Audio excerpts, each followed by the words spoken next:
morning po sa ating lahat. Anyway, let's pray pala po muna. Father God in heaven, we acknowledge your holy presence sa bawat isa, sa bawat buhay ng bawat isa. Muli, Panginoon, kami sumasangguni at nagpapalinis. Batid namin na kami ay hindi naging kalugod-lugod sa inyong harapan. Batid namin na kami, Panginoon ko, ay hindi nakapasok sa iyong pamantayan. Ngunit ikaw ay dakila at mapagmahal na ibinigay mo ang iyong bugtong na anak upang kami iligtas. Sa oras na ito, Panginoon ko, lukuban mo kami ng Banal na Espiritu at kami inyong linisin. I-bless mo ang bawat nandito at hayaan mo po, Panginoon ko, na aming isuko ang aming mga kaalaman at palitan mo ito ng kaalaman na nagkagaling sa iyo. Ito po ang aming samo at dalangin sa pangalan ni Jesus. Amen. Okay, good morning po. Hello. Ayun pala, Merry Christmas.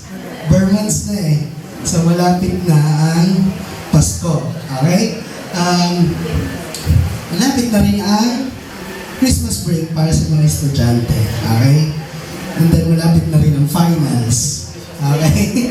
But yet then, ang reality is, of course, darating na naman ang, actually, ramdam na nga yung Christmas kung tutuusin. Malamig na kahit yung simoy ngayon, unlike before, nung mga nagdaang araw. Maybe, siguro, although napansin ko lang, hindi na siya ganun kagaya ng dati, nung mga bata kami, na wala pang November, malamig na. Maybe because gawa nga ng global warming na nangyayari, lahat naman yan nasa plano ng Diyos ko.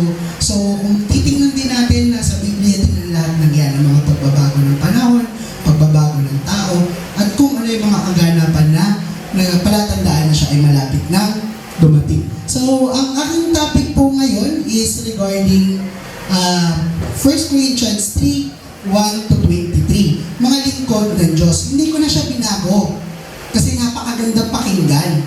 Hindi po ba? Napakagandang pakinggan ng mga lingkod ng Diyos. Bakit nga ba sinasabing mga lingkod ng Diyos? Ito yung mga gumagawa na gusto ng Diyos. Ito yung gumagawa o nagsasakatuparan ng trabaho o ng kanilang mga mga gawain na itinalaga sa kanila ng Panginoon. Okay?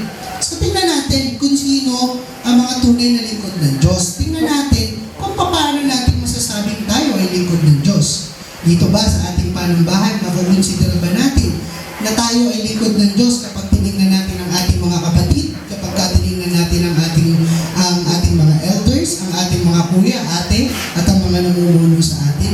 Tingnan natin kung tayo talaga ay lingkod ng Diyos. At tingnan natin kung ano ang matututunan natin sa pagiging lingkod ng Diyos at kung bakit natin kinakailangan maging lingkod ng Diyos. Doon sa title na lingkod ng Diyos, meron dalawang personalidad. Isang lingkod at isang Diyos. Ibig sabihin, isang naglilingkod at isang pinaglilingkuran. Isang pinakamataas sa lahat. Yun po ang ating huwag kakalimutan. At tayong lahat ay lingkod ng nakakataas sa lahat, kundi ang Diyos.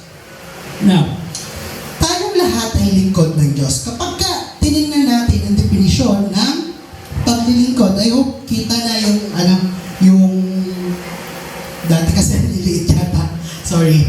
So, paglilingkod, isang taong gumaganap ng tungkulin para sa iba. Gumaganap ng tungkulin para sa iba. Lalo na sa isang taong nagtatrabaho sa isang bahay. Kagaya ng ganito, halimbawa ay isang bata, inuutusan siya ng kanyang ina na maghugas ng pinggan. Nararapat lamang na paglingkuran ng anak ang kanyang ina o ang kanyang ama dahil sino ba ang nagprepara ng pagkain para sa kanya? Sino ba ang nag-aaruga para sa kanya? Ito yung tinatawag nating mutualism relationship. Pareho kayo. Okay? Isang taong gumaganap ng tungkulin para sa iba, lalo na ang isang taong nagtatrabaho sa isang bahay. Sa mga tungkulin sa tahanan o bilang isang personal na tagapag-alaga. Kung titingnan natin sa buhay Kristiyano, pumapasok po dyan ang ating tungkulin bilang isang lingkod ng Diyos. Ang paglilingkod at pagtatrabaho para sa Diyos at ang pag-aalaga at pagpapakain para sa kanyang mga tupa. At higit sa lahat,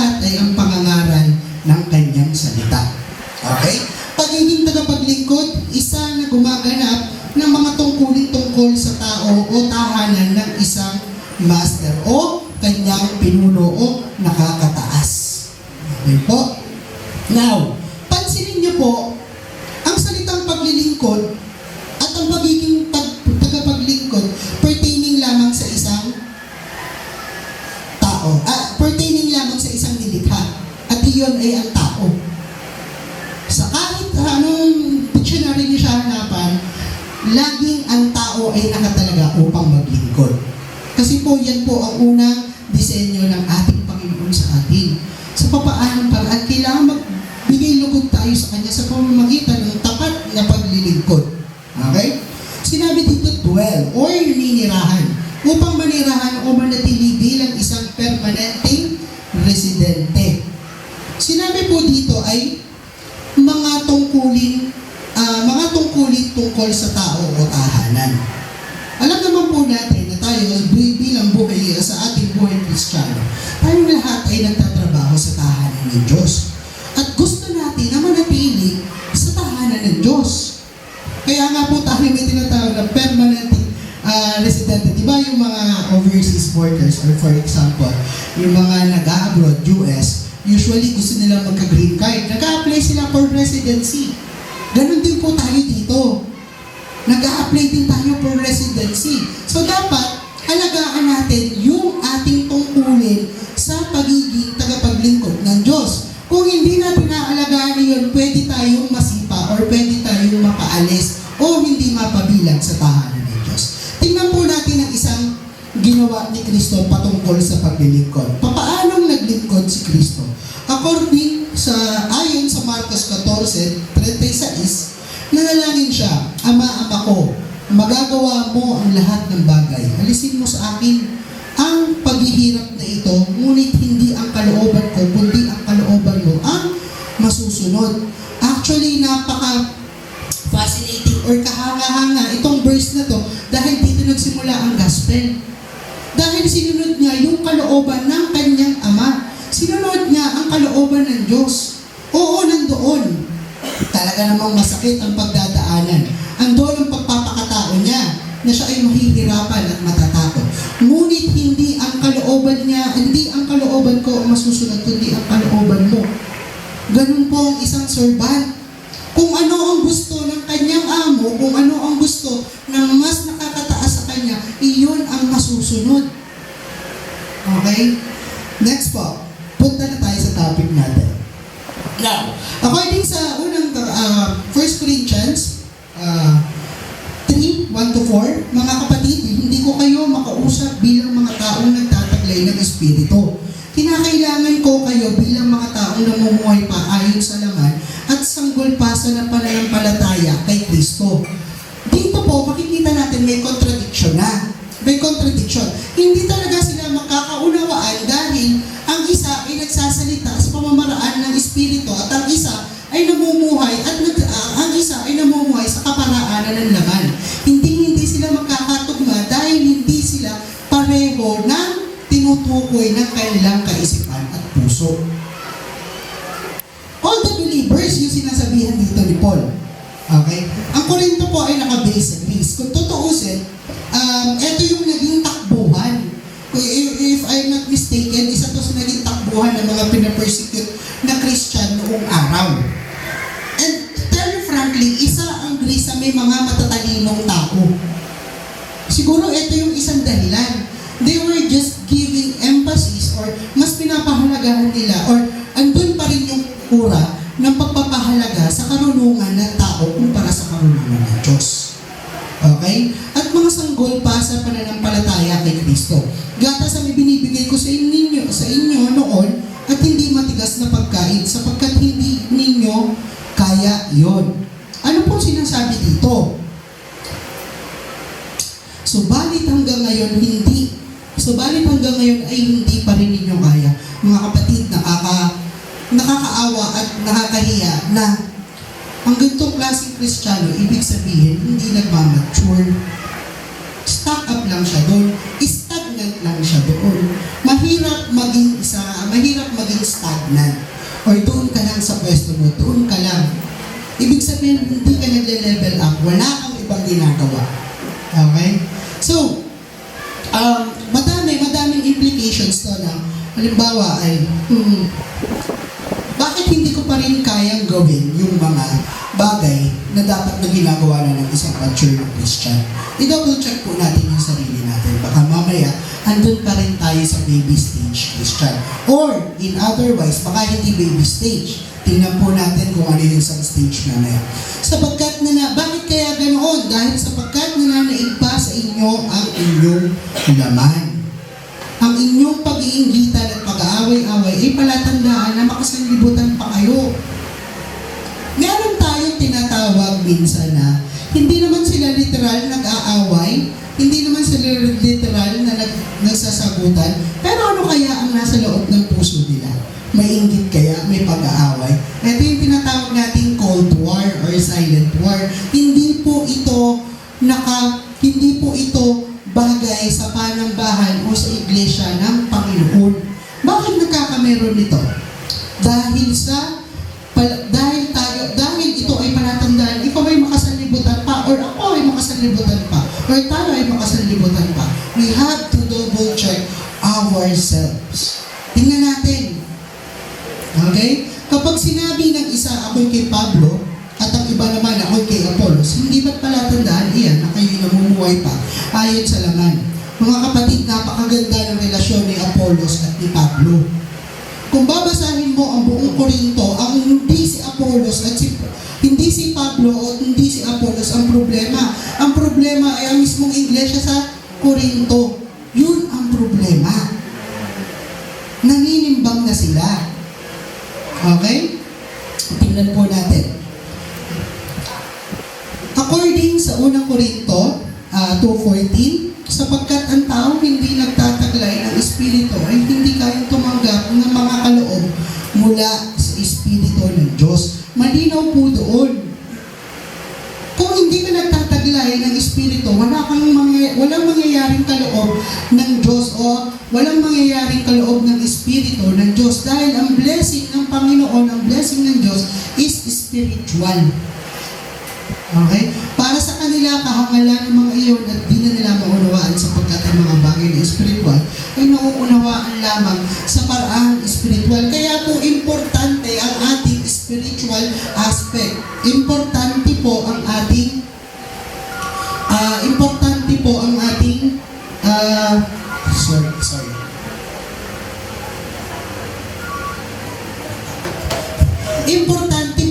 na maayos ang ating spiritual na kalagayan. At yun po ang pinaka-importante sa lahat. Dahil napakalaking problema. Kapag ang ating spiritual aspect ang may problema, kung may problema ka sa emosyon, kung may problema ka sa mentalidad, kung may problema ka physical, sabi nga, dati nang nag-speak dito si Kuya Ricky, ayusin mo ang spiritual mo at aayos ang lahat. Kahit financial pa yan, lahat magkakameron ng breakthrough. Why? Because there will be freedom. Magkakameron ng freedom. Once you have Christ, there is freedom. Because Christ itself is peace. Christ itself is freedom. Okay? Tinawag ni Pablo ang mga Kristiyano na wala pa sa wastong gulang. Immature Christians, worst case scenario, carnal Christians. Dati po, ang inaano is, di ba, if I'm not mistaken, natural man, carnal man, and then spiritual man. Ngayon po, meron na tinatawag na carnal Christian. Tingnan natin kung sino din sila. Okay? Namumuhay pa ayon sa laman at hindi namumuhay ng kagaya ng nagtataglay ng Espiritu ng Diyos. Okay? Yan po yung nagiging problema doon sa ating binasa sa una. Yan yung nagiging problema ng iglesia sa Korinto. Namumuhay sila bilang taong walang kaisipang kagaya ng kay Jesus at Espiritu ng Diyos. According doon sa 1 Corinthians 2:14. Pag-iingitan at pag-aaway-away, makahantungan niyang pagkakabahabahagi. Kaya po ingatan natin, huwag tayong mapul dyan. Tandaan po natin kung bakit si Satanas ay napatalsik sa langit dahil siya ay naiinggit. Inggit siya sa Diyos at inggit siya sa mga nilalang ng Diyos, sa atin. Na ginawa na mas mataas pa sa anghel. Ganun pala tayong kataas. Ginawa tayo sa sarili niyang kawagis. At doon naiingit si Satan. Okay? Pagtangkilik ng lubusan sa mga namumuno. Don't get me wrong, pero ang mali po, tama naman po, we should value them. But we should not patronize them.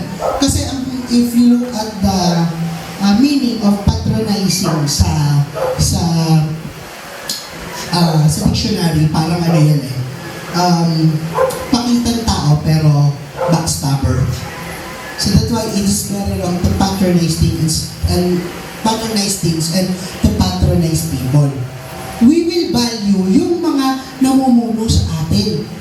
Tama lang po yun. Kasi sila ay inatasan ng Panginoon na maging leader natin, na maging taga-akin natin, at maging halimbawa. Kung paano sila sumusunod sa halimbawa ng Panginoon. Okay? We will value them. Hindi natin sila kakalimutan. Okay? Ang masama is yung paninimbang. Tinitingnan mo kung sino ang mas magaling na leader, sana doon ako sa leader na yun. Hindi kasi sabi ng leader na yun, hindi kasi mas magaling yung leader na yun, hindi kasi mas angkop sa akin yung sinasabi ng leader na yun. Pagka ganun po, naghahanap lang tayo ng mga bagay na pumapaboro sa atin. Alam ko po yan dahil ganyan po ako noon. Ayaw ko makinig sa iba, doon lamang sa isa. Kasi, yung isa, puro joyful message, puro inspirational message. Pero yung isa, ayoko kasi puro kaparusahan ang laging itinatapik. Ayoko kasi natatakot ako kasi mapaparusahan ako. That's why naninimbang ako. And therefore, hindi pa ako spiritually matured. No, hindi pa ako Christian ng totoo. Kaya ako ganun noon. Okay? Now, umaasa sa sariling kaunawaan at hindi kay Kristo. Yun yung number one problema ng mga taga-Korinto kasi masyado silang matatalino. And even up to now, nagtitingnan mo yung technology nila, mas hindi sila napag-iiwanan. Okay? Next, suriin maigi. Carnal Christians. Ano yung carnal Christians and ano naman yung spiritual Christian? Iginidiit ng ang carnal Christians, inidiit ng mga tagapagtaguyod ng carnal na Kristyanismo na posibleng magtiwala kay Kristo bilang tagapagligtas na hindi kinakailangan ipahayag si Kristo bilang Panginoon. Ito po yun. Okay? Ayon sa mga tagapagtaguyod ng posisyong ito, ang isang tao ay maliligtas kung ipagtatapat nila si Kristo kahit na hindi sila nabubuhay o kahit na nagmamalasakit sa isang buhay ng pagsunod sa Kanya bilang Panginoon. Yun po yung carnal Christian. Kristiyano ka kasi tinanggap mo ang ating Panginoon na si Kristo bilang Panginoon pero hindi mo siya tagapagligtas. Kasi di ba ang sabi, you have to accept Jesus Christ as your personal Lord and Savior. Pero ang problema, gusto lang natin yung mga papabor sa atin, kagaya ko dati. Ano yun? Gusto ko lamang ng tagapagligtas. Ayoko ng Panginoon. I don't want to be thrown out sa aking realm or sa aking paghahari. Gusto ko ako lang. Pwede naman eh. Sinabi naman sa Bible, basta tanggapin mo eh. May mali po. May mali talaga.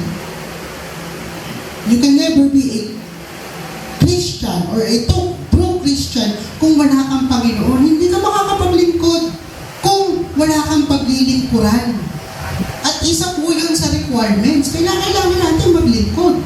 That's why kinakailangan natin lumabas, mag-share ng gospel kasi naglilingkod tayo.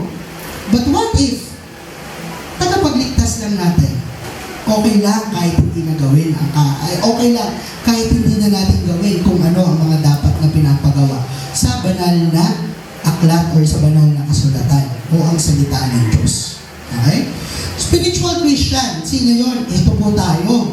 Ang spiritual na Kristiyano ay may kinalaman sa mamumuhay mula sa pakikipagtagpo kay Kristo. Ito ay tumutukoy sa paraan kung saan nauunawaan ang buhay Kristiyano at ang tahasang mga gawaing devosyonal na binubuo upang itaguyod at mapanatili ang kaugnayan kay Kristo. Napakalaki po ng diferensya ng carnal Christian at Kung papansinin nyo, walang relationship ang carnal Christian. Pero ang spiritual Christian, merong relationship. Why? Because there is obedience. Why? Because there is love. Why? Because there is a connection. Why? Because there is Lord. There is Savior and there is Lord. There is dependence or pagdepende. Pagdepende mo sa Panginoon. Tingnan po natin yung tatlong sinabi ko kanina. Natural man, carnal man, and spiritual man. Yung H representing the throne or yung sinasabi natin, ito yung control center. Yung letter H, siya yung nagko-control. Siya yung parang puso at isip mo. Ganun ang kasimple. Yung E is ego or ito yung sarili mo. Yung dot or yung point is your values of interest or point of interest in life. It really doesn't matter kung anong interest mo, pagmamahal, kaibigan, trabaho, karir, pera, paglilingkod, ano pa? Hobby, socialization. It really doesn't matter kung ano ang interest mo. And then yung cross is Christ. Si Christ, it's either nasa outside life or nasa in life, but off of the throne, in life, on the throne. Si natural man, wala si Christ. Nasa labas ng buhay. At ang nakaupo sa trono ay ang kanyang sarili. Ang point of interest ay kalat-kalat, hindi mo maintindihan. Okay? Ang carnal man, nasa loob si Christ, nasa loob. Naniniwala siya. Pero ang tanong, sino ang nasusunod? Sarili niya lamang. Yun ang nakaupo. Kaya ang point of interest niya, kalat-kalat din. Walang pinagkaiba sa natural man.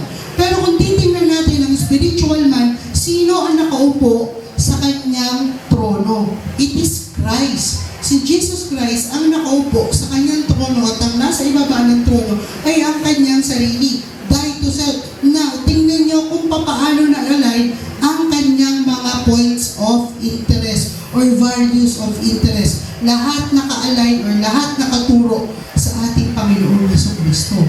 Why? Because the spiritual man want to serve and want to be a servant of God. Next, ang bawat isa ay lingkod lamang ng Diyos. Ito yung gusto ko punto ni Pablo. Kaya nga, di ba kung natatandaan nyo sila Pedro nung naghihimala, sila ay sinamba. Anong sabi nila? Huwag mo kaming sambahin. Tao rin kami kagaya ninyo. Kaya po, ako ay doon sa mga BS contact ko, lagi kong paulit-ulit na sinasabi, lalo na kapag ka-baby Christian, dahan-dahan kong ipinapaintindi, sino ang dapat sambahin? Ang lumikha o ang nilikha?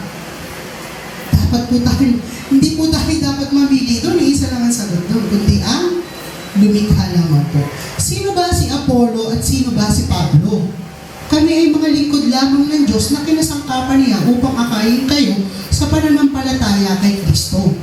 Ginawa lang ng bawat isa sa amin ang tungkulin ibinigay ng Panginoon.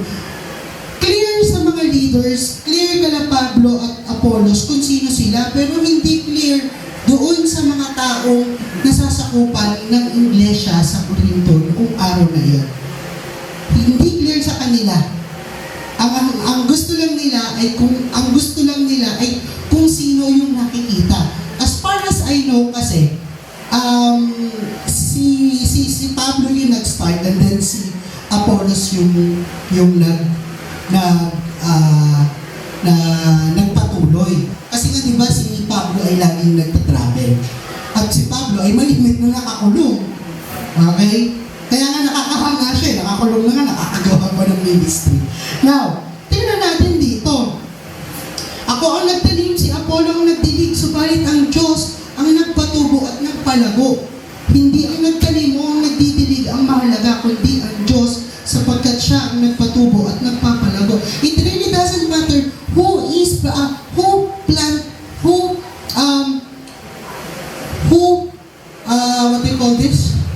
It really doesn't matter kung sino yung nagtanim. It really doesn't matter kung sino yung nag-water ng plants or kung sino yung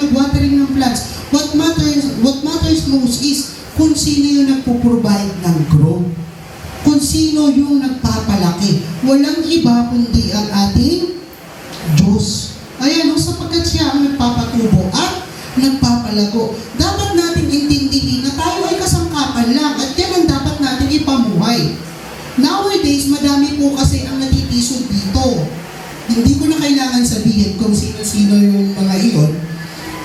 Pero ang daming bula ang propeta ang lumalabas, ang katuruan na sila ang Diyos, ang katuruan na sila, nangyari na ang second coming at sila si Yesu Cristo.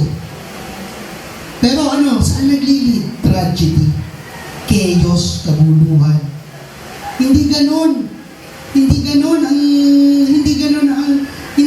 ang second coming ni Christ. Ang second coming ni Christ na tayo kukuhanin. May iwan yung magugulo dito. May iwan yung mga hindi tumanggap. Hindi ganoon. Pero ito, hindi pa dumarating si Christ. Ito may chaos na. Meron ng kaguluhan. Okay?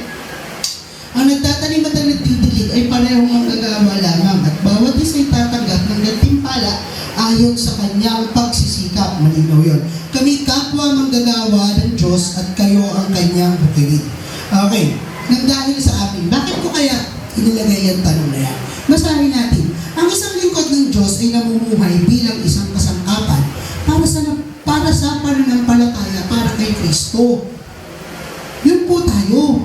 Namumuhay tayo para maging kasangkapan ng pananampalataya para kay Kristo. That's the reason kung bakit tayo nagpa-public evangelism. That's the reason kung bakit tayo nagpa-follow. That's the reason kung bakit tayo kumakanta dito, bakit tayo nagtitipon. That's the reason kung bakit din tayo nagmamahalan dito bilang magkakapatid at kumikilos sa isang katawan. Dahil tayo mga lingkod lamang ng Diyos. Ang Panginoong Hesus ang ulo at tayo ang kanyang katawan. Okay? At ang katawan, iisa lang ang ginagawa. Hindi po pwedeng natutulog yung kanang kamay at may ginagawa yung kaliwang kamay. Hindi po pwede yun. Dapat sabay-sabay sila. Well-coordinated. And in medical terms, kapag hindi nagpa-function, careful din kasi sa natatandaan ko, in medical terms, kapag hindi nagpa-function ng maigi ang isang parte ng katawan ng isang tao kalimitan, ina-amputate or inaalis, pinuputol. Okay? Ngayon, ang tungkulin ni Pablo at Apollos ay parehong lingkod ng Diyos. Malinaw sa kanila yun. At yun yung pinuputol nila sa Korinto. No? Na sila ay parehong lingkod ng Diyos na nagpapakalating sa verse 5 na sila ay parehong pinili upang pangunahan at pangaralan ang Korinto. Now, this is the authority of a leader. Tandaan natin, ang bawat leader dito ay itinalaga. Now, kaya nga diba sabi ni Brother Nico, tayo ay lahat ay leader. Kaya wala tayong silipan. Wala tayong, kasi lahat tayo may BS contact. Lahat tayo sumusunod sa Diyos. Okay? Lahat po tayo dito ay naglilingkod sa Diyos. At lahat tayo, yun ang point niya, bilang maging leader. Kung hindi man ngayon, sooner or later, magiging leader ka rin. At nandito ang mga leader or elders para tulungan ka kung paano ka magiging leader. Okay?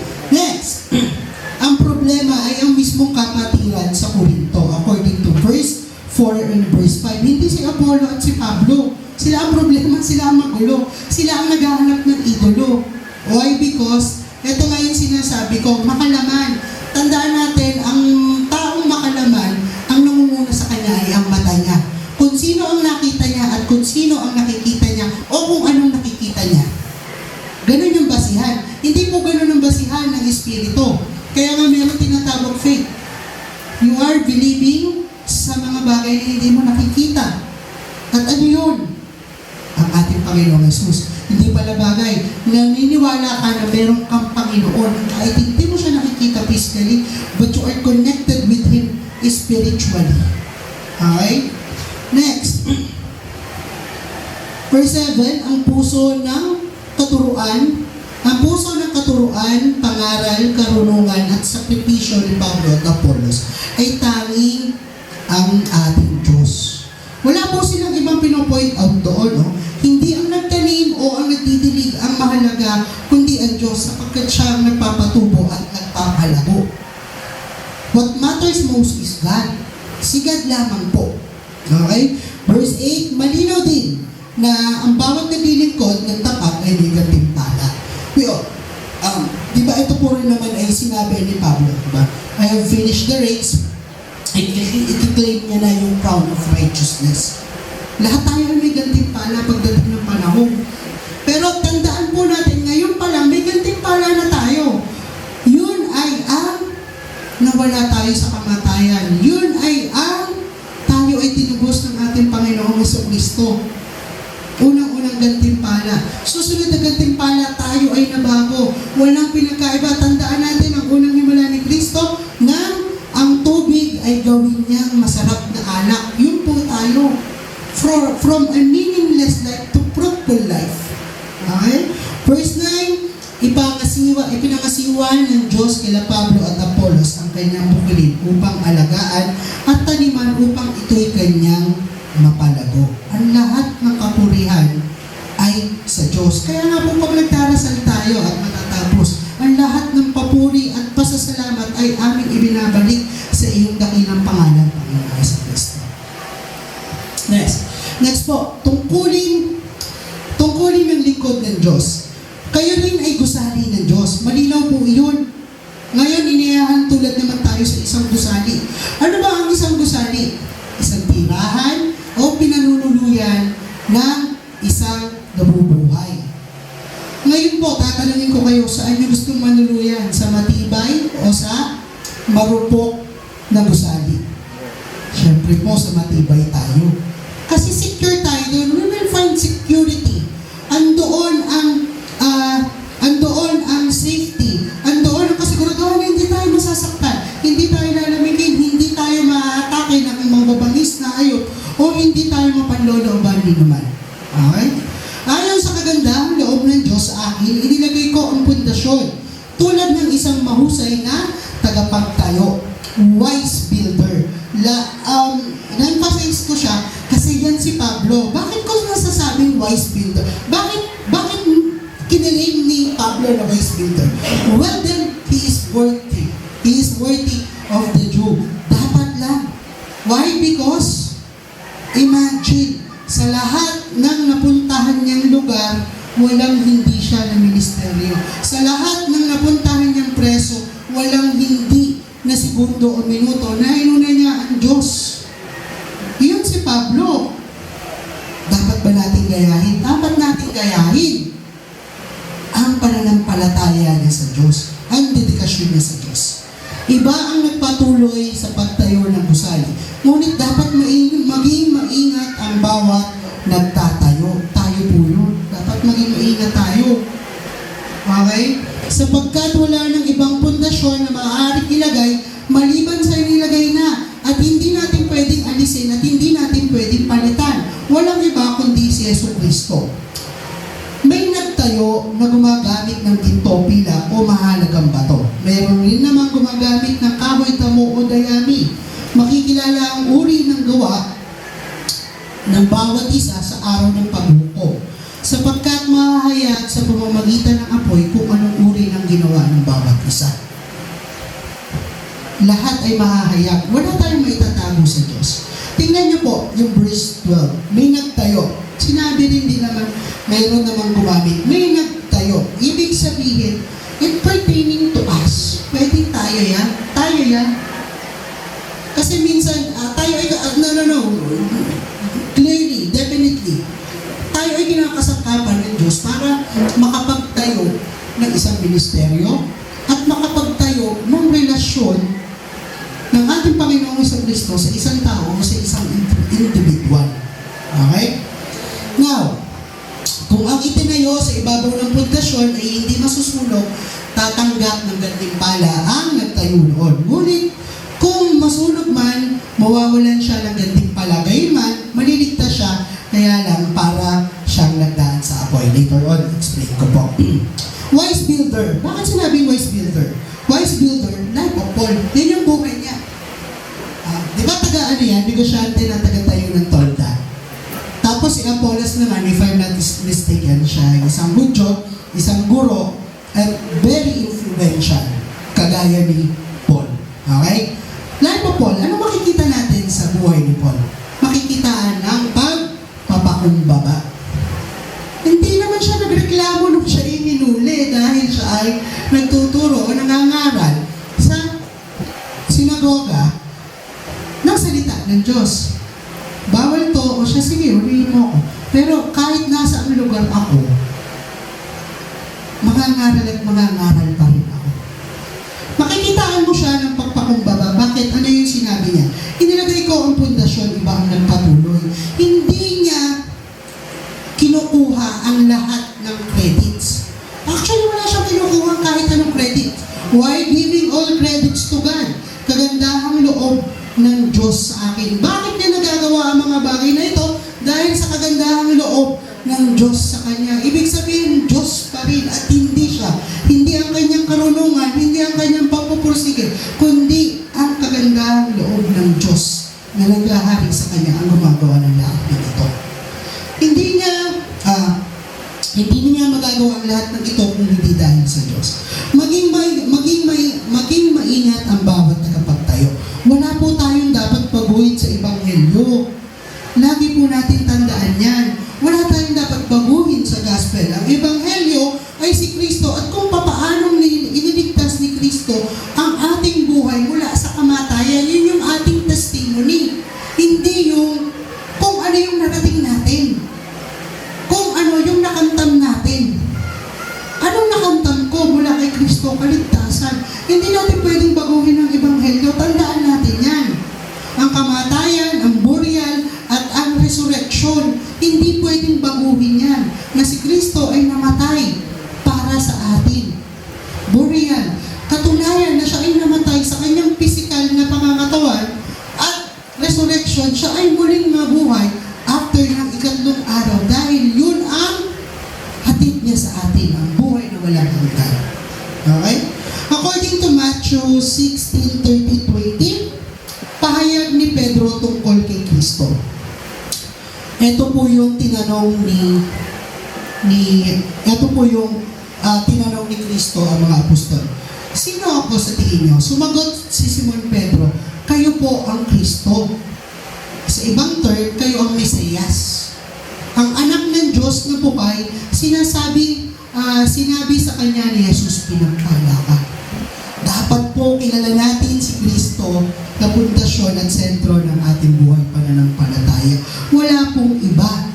Tingnan niyo po yung sinabi ni Pedro, kayo po ang Kristo, kayo po ang Mesiyas. Malinaw na wala akong ibang inaasahan upang magligtas sa akin, kundi ikaw lamang, Panginoong Jesus. Yun po ang pananaw ni Pedro. Ikaw ang anak ng Diyos at hindi ako maniniwala sa iba. Ikaw ang anak ng Diyos na dapat kong sambahin. Ikaw ang anak ng Diyos na kinakailangan umupo at maghari sa aking buhay. Verse 11 and 12, sino ang dapat mag-ingat? Answer, may nagtatayo. Tayo po yun. It's either leader, pastor, preacher, guro, magulang, ate, kuya, tayong lahat. Dahil tayo ay mga lingkod ng Diyos. Magulang, yes po, tayo yung first line of defense ng ating mga anak. Tandaan po natin yan. Tayo ang unang magtuturo sa kanila ng Ebanghelyo. Huwag na natin antahin yung iba. Tayo muna. Hindi naman po masama. Tama naman po kasi minsan yung mga bata hindi nag-o-open sa magulang. Okay? Depende po yan sa hinihingi ng pagkakataon. Okay. Next po. Ayan. Mga gamit sa pagtatayo. Tandaan nyo yung tatlong ginamit. Ginto, pilak, mahalagang bato, kahoy, damo, at dayami. May nagtayo na gumagamit ng ginto, pilak, at mahalagang bato. Ang mga bagay na ito ay hindi nasusunog. Tingnan natin, kung ang itinayo sa ibabaw ng pundasyon na ito ay hindi masusunog, tatanggap ng gantimpala ang nagtayo noon. Kinakailangan rooted. Kinakailangan, ang ibinibigay natin is precious. Yung, kasi if you go to science, element tong mga to, hindi mo yan maaalis. Diba? Pero, dito, dapat ang ibinibigay natin ay mahalaga. Ano yun? Kinakailangan mag-ugat si Kristo sa kanilang buhay. Okay? Yun po yun. Next, meron namang gumagamit ng kahoy o damo o dayami. Ang mga bagay na ito ay nasusunog at nagiging abo. Okay? Ngunit kung masusunog man, mawawalan sila ng gantimpala. Gayon man, maliligtas siya, kaya lang para siyang Misconception po minsan ito. Ito po yung minsan pinangahawakan ng mga cardinal Christian. Ito yung pinang-aano nila na kahit hindi naman ako mag-share, kahit hindi ako sumunod, ako ay maliligtas pa rin. Pero tingnan niyo po kasi pareho silang may relationship doon sa Panginoon. Pero kung ang pangahawakan natin ay yung compliance lang at hindi yung mahalaga, may mali po. Bilang isang spiritual na Kristiyano, dapat ang pinangahawakan natin ay yung mga bagay na mahalaga. Ano po? Next po. Kinakailangan mahusay tayo sa pagtatayo dahil ito ay susubukin sa apoy. According to verse 13, lahat ay susubukin sa apoy, walang iba kundi judgment. All of us will face judgment. Kaya po, liable tayo sa mga contacts natin, liable tayo sa mga taong nasyasyaran natin, at liable din po tayo sa isa't isa. Kaya dapat na pinapakita sa isa't isa ay pagmamahalan at pakikipag-isa kay Kristo ng bawat isa. Ano po? Matatapos na. Ayun po. Action based on truth. Huwag dayain ni numan ang kanyang sarili kung nag-aakalang siya'y matalino ayon sa sanlibutan ito. Aminin niyang siya'y mangmang upang maging tunay na marunong. Ang karunungan ay nagsisimula sa pagpapakumbaba sa harapan ng ating Panginoong Jesucristo. Yun po ang tunay na karunungan. Diba, tandaan niyo po nung inugasan niya ang paa ng kanyang mga disipulo. Pagpapakumbaba. Okay? I am here to serve. Sabi niya nga kung gano'n. Sapagkat ang karunungan ng sanlibutan ito ay kamangmangan sa paligid ng Diyos. Gaya ng nasusulat, ginagamit niya ang kasulatan, ang katusuhan na marurunong para mabitak sila. Gayon din, batid ng Panginoon na ang iniisip ng marunong ay walang kabuluhan. Ibig sabihin nito, walang masihigit sa karunungan ng Diyos. Tandaan natin, tayo ay nilikha lamang at hindi tayo ang lumikha. Okay? At kahit yung mga bagay na sinasabing ginawa ng tao, inimbento ng tao, lahat yan galing sa Diyos. Alam niyo, minsan ako nagtataka, ang tao laging naghahanap ng concrete evidence about life. Kung paano nagsimula ang buhay. Binigay na sa atin ng Panginoon. Ayan ang Biblia, basahin nyo. Naandyan ang lahat ng sikreto ng buhay. Hindi na natin kailangan mag-eksperimento, hindi na natin kailangan pumunta sa mga laboratorio. Pasakop tayo sa Diyos. Malalaman natin kung anong ibig sabihin ng buhay. Pagtilikin natin ang ating Panginoong Jesucristo, tanggapin bilang Panginoon at tagapagligtas, at ikaw ay magkakameron ng tunay na buhay. Kaya, huwag ipagmalaki ni naman na siya'y tagasunod ng sinuman sapagkat ang lahat ay para sa inyo. Ito yung katotohanan. Si Pablo, si Apollo, si Pedro, ang sanlibutan ito, ang buhay, ang kamatayan, ang kasalukuyan, ang hinaharap, ang lahat ng ito ay para sa inyo. Ako ay para kay Kristo at si Kristo naman ay para sa Diyos. Yan po yung katotohanan. Ito ang katotohanan, makipag-isa ka kay Kristo ng lubusan upang makapaglingkod sa ating Diyos. Yan po yung katotohanan. Hindi natin kinakailangan magtalo-talo o kumuha ng idolo. Ang kailangan lang natin ng Panginoong Jesucristo. Kaya po nandito ang ating mga elders, ang ating mga ating kuya, dahil sila ay appointed, dahil sila ay dinala dito ng ating Panginoong Jesucristo. And sooner or later, magiging ganyan din tayo. It really doesn't matter kung ikaw ay babae o lalaki. Gagamitin ka ng Panginoon. Lagi niyong tatandaan niya. Gagamitin ka ng Panginoon sa kanyang kapanahunan, at syempre, kung ikaw ay magkukumply. Syempre, kung ikaw ay magpapasako. Tsaka ka lang magagamit ng Panginoon. Hamon, ayun. Malapit na ang Pasko eh. Hamon na. Okay. Nilagay ko yung 1 Corinthians 3:16-17. Ito yung dapat natin gawin. Hindi ba ninyo alam na kayo'y templo ng Diyos at naninirahan sa inyo ang kanyang Espiritu? Malinaw na tayo ay templo ng Diyos at siya ay naninirahan sa atin. That's why sinabi ng ating Panginoong Jesucristo, ako'y akit sa Ama, ngunit huwag kayong mag-alala. Ako'y magpapadala sa inyo ng kapangyarihan. Ito ang banal na Espiritu. Yun po yung mananahan sa atin. Remember, may consequences. Paparusahan ng Diyos ang sino man magwasak ng templo niya. Sapagkat banal ang templo ng Diyos at kayo ang templong iyan. So, ibig sabihin, hindi lamang po ito yung sisirain mo yung iyong katawan. Kung ano-anong gagawin mo sa katawan mo, hindi lamang po ito yun. Kapag ka sinisira mo ang kapatid mo, sinisira mo ang templo ng Panginoon dahil maging siya ay templo rin ng Panginoon at yun ang realidad. Kaya dapat po nating igalang at dapat natin silang tanggapin at mahalin dahil pare-pareho tayong templo ng Diyos. Ayon sa unang Pedro 15:16, dahil ang Diyos na pumili sa inyo ay banal, dapat din kayong magpakabanal sa lahat ng inyong ginagawa. Sapagkat nasusulat, magpakabanal kayo sapagkat ako'y banal. Ano nga ba ang salitang banal? Hiwalay. Hiwalay sa kasalanan. Yun po tayo. Sa oras na tinanggap natin ang ating Panginoon sa Kristo at sa oras na tayo nagkameron ng buhay na walang hanggan, ito na po yun. Hiwalay na tayo sa kasalanan at kinakailangan natin ipamuhay iyon. Okay? So, conclusion, ano po ang mga natutunan natin? Malaki at seryosong problema ang pananampalatayang hindi si Jesus ang sentro.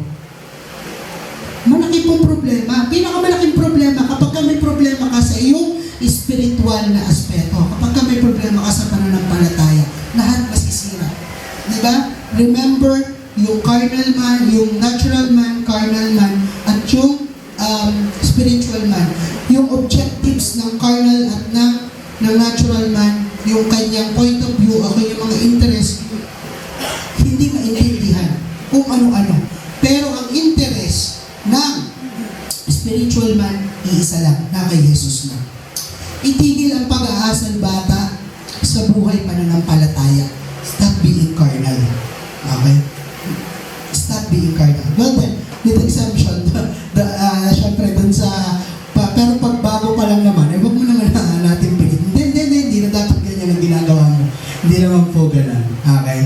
Hindi si Apollos o si Pablo ang problema, kundi ang mismong iglesia ng Corinto. Yun ang mismong problema, yung mismong iglesia, yung mismong mga tao, yung mismong kapatiran.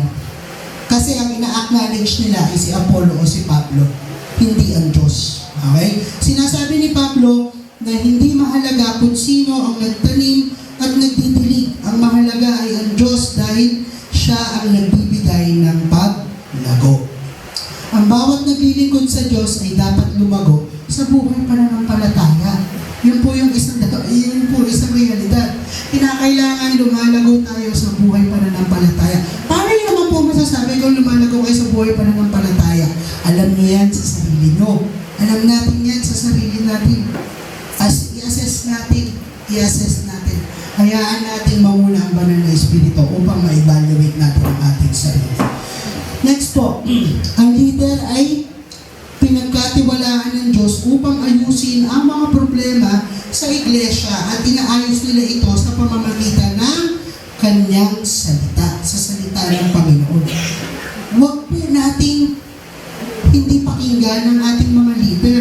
Kasi sinasabi ko po sa inyo, sooner or later, lahat tayo magiging leader. Lahat tayo dito leader. At yung ibang hindi pa magiging leader. Lahat po tayo ay appointed to Christ. Yan po yung isang realidad. May mga tao talaga siyang pinagkakatiwalaan o may mga taong itinatalaga at binibigyan ng kapangyarihan para sa iglesia. Okay po. Huwag natin ikumpara ang mga leader sa isa't isa dahil magbubunga ito ng pagkakabahagi. Yan po yung minsan naging sakit ko. Di ba? Kasi nga, ang gusto ko lang yung leader na papabor kung ano yung gusto ko. Yung hindi pupunahin ang ginagawa. Punahin man ang ginagawa ko, pero meron siyang sasabihin na, tingin ko, okay pa. Basta wag lang yung salitang parusa. Ayaw ko ng parusa. Ganun na lang. Next po. Dahil hindi leader ang pundasyon ng ating pananampalataya at kaligtasan, tanging ang Panginoong Jesus lamang. At yan din po yung pinamumuhay ng mga leader at ipinapakita sa atin. Kaya nga po merong nakakatanda at merong nakakabata. Ang nakakatanda ay dapat sundin. At tingnan natin kung saan sila sumusunod sa Panginoon. At at yun din po ang dapat natin gawin. Walang ibang pundasyon tayong dapat na itayo sa kahit anong panambahan kundi si Jesus lamang. O kahit sa pangangaral natin ng kanyang salita ay tanging si Jesus lamang. Hindi natin iibahin ang gospel. Hindi ito gospel of Harold. No, it is gospel of Jesus Christ na nagligtas kay Harold. Okay?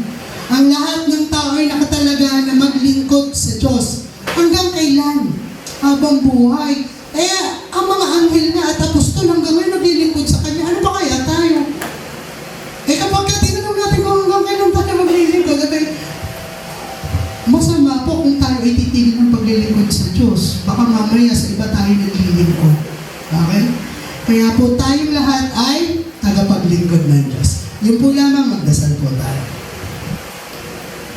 Panginoon, aming Diyos, Ama na nasa langit. Tunay nga po, Panginoon ko, na Ikaw ay karapat-dapat sa aming papuri, pagsamba, at pag-ibig, pagmamahal, katapatan, at paglilingkod. Dahil Ikaw, Panginoon ko, ang unang naglingkod sa amin.